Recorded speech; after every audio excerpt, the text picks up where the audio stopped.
क्या हाल है? अभी आज बात हो रही थी हाइब्रिड सिस्टम्स पे, जो सोलर सिस्टम्स आजकल लग रहे हैं। लोगों की प्रेफरेंस होती है कि ऑन ग्रिड सिस्टम लगवा लें। एक तो लोग उगताए हुए हैं पुरानी बैटरीज से, एक कॉन्सेप्ट बना हुआ कि बैटरीज बेकार होती हैं और बैटरीज की टेक्नोलॉजी बहुत पीछे रह गई है। तो ऐसा नहीं है, जबकि ऐसा नहीं है।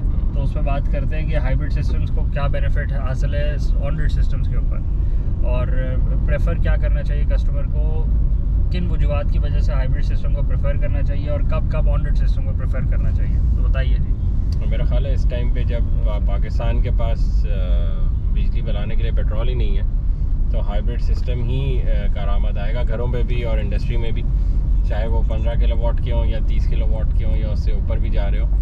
अब ऑन ग्रिड सिस्टम ठीक है, उसके कुछ फ़ायदे हैं कि उसकी मेंटेनेंस बहुत ईजी है, उसकी लाइफ मेंटेनेंस की वजह से उसकी लाइफ बड़ी आसान हो जाती है कि आपको मैक्सिमम लाइफ मिल जाती है।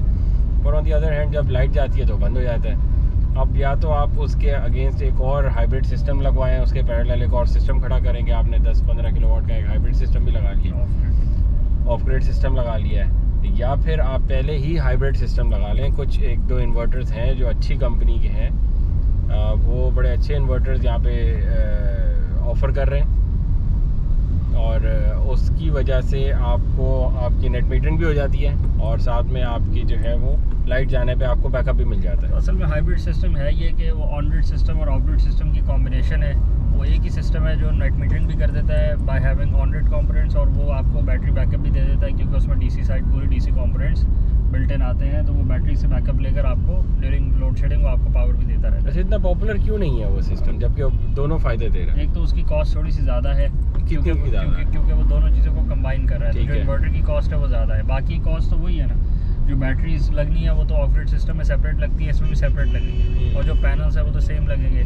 बाकी dB box, wiring, DC wiring, AC, बाकी ऑल कंपोनेंट सेम है। सिर्फ इन्वर्टर की कॉस्ट बढ़ जाती है, और इन्वर्टर की कॉस्ट बढ़ने की वजह से कस्टमर थोड़ा सोचता है कि ऑन ग्रिड सिस्टम में क्यों ना लगवाऊँ। दूसरा, हाइब्रिड सिस्टम में जो इन्वर्टर्स की वैरायटी है वो भी कम अवेलेबल है।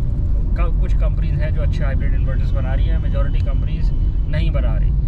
Chinese manufacturers majority hybrid systems की तरफ अभी नहीं गए, ऑन ग्रिड सिस्टम्स की तरफ गए। उसकी एक बड़ी वजह ये भी है कि दुनिया भर में ये मसाइल इस तरह के नहीं हैं जो हमारे यहाँ हैं। Load shedding first world countries में तो नहीं होती, इसलिए जो मैन्युफैक्चरिंग की ओरिएंटेशन है वो ग्लोबल है, वो पाकिस्तान बेस्ड ओरिएंटेशन नहीं है। ये कोई लोकली मेड प्रोडक्ट्स तो नहीं है, तो इम्पोर्टेड प्रोडक्ट्स हैं। उसकी वजह से वैरायटी कम है, तो कस्टमर को थोड़ा लगता है कि मैं ये एक कंपनी का क्यों ले लूँ, मैं 2 कंपनी का क्यों ले लूँ, भाई 2 ब्रांड्स हैं, इसके अलावा कोई ब्रांड ही नहीं है, तो फिर ये ना हो ये शिटी सामान हो, ये मुझे बाद में तंग करे, मैं इसकी रिपेयर मेंटेनेंस कहाँ से करवाऊँगा, वारंटी के लिए क्या करूँगा। जबकि सारी चीज़ें, उसका भी पूरा डीलर नेटवर्क और पूरा जो सपोर्ट बैकअप सिस्टम है वो इक्विवेलेंट है टू अदर प्रोडक्ट्स।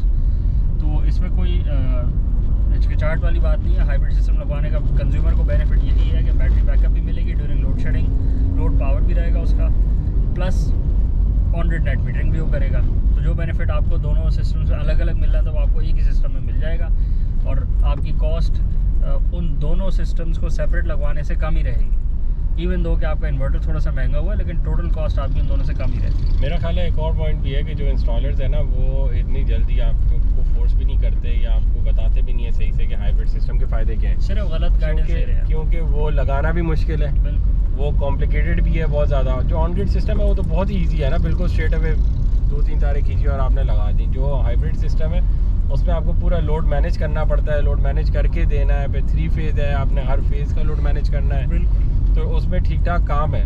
तो उससे भी लोग फिर घबराते हैं कि क्यों इतनी मुश्किल में पड़ना है, जब एक स्ट्रेट अवे काम हो रहा है तो हम क्यों इतनी मेहनत करें किसी के घर पे जाकर। बिल्कुल, एक लार्ज मेजॉरिटी ऑफ कस्टमर्स है जिसके जो एडवोकेट्स हैं, जिसको जो गाइडेंस दे रहे होते हैं वो इंस्टॉलर दे रहे होते हैं। हाँ, तो जब इंस्टॉलर आपको गाइडेंस देगा तो फिर वो सही गाइडेंस नहीं दे पाएगा। तो मैन्युफैक्चरर्स तो मौजूद ही नहीं है इस मार्केट में, और जो बाकी लोग हैं वो फिर देख रहे हैं। अच्छा, और उसमें भी देखें जो इंस्टॉलर और जो रिटेलर्स जो सिर्फ इंपोर्ट पे ज़्यादा जोर देते हैं, तो वो तो फिर हिचकिचाते हैं ना कि मैं अपना टाइम क्यों वेस्ट करूँ, मेरे कम से कम टाइम में ज़्यादा से ज़्यादा इंस्टॉलेशन होगी तो मुझे उसमें फ़ायदा है। बिल्कुल, तो मैं क्यों इन चक्करों में पढ़ूँ, जबकि कस्टमर का फ़ायदा है इसमें कि उसको ऐसी चीज़ मिले कि एक ही इन्वर्टर हो, वही नेट मीटरिंग भी कर रहा हो और लाइट जाने पे वो चले भी। बिल्कुल, हाइब्रिड सिस्टम ज़्यादा बेनिफिशियल है ड्यूरिंग लोड शेडिंग, और नेट मीटरिंग तो दोनों सिस्टम्स में है ही है।